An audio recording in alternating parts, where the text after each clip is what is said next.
Welcome back, it's me again, Jessica.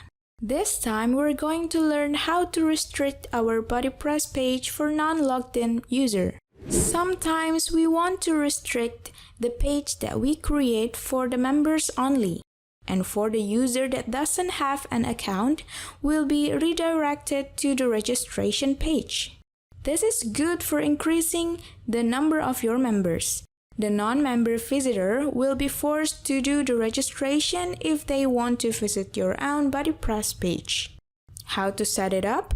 Let's follow these steps. First of all, please make sure you already installed the BuddyPress plugin beforehand. Go to WordPress admin and go to plugin section and then add new. Find BuddyPress plugin by searching bar, then install and activate it.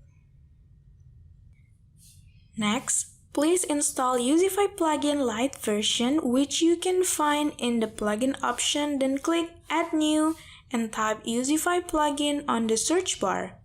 Then install and activate it. After installing the BuddyPress and Youzify plugin, next, let's follow these steps. Go to your manager hosting file, or you can use the transfer protocol client file such as FileZilla for the alternative.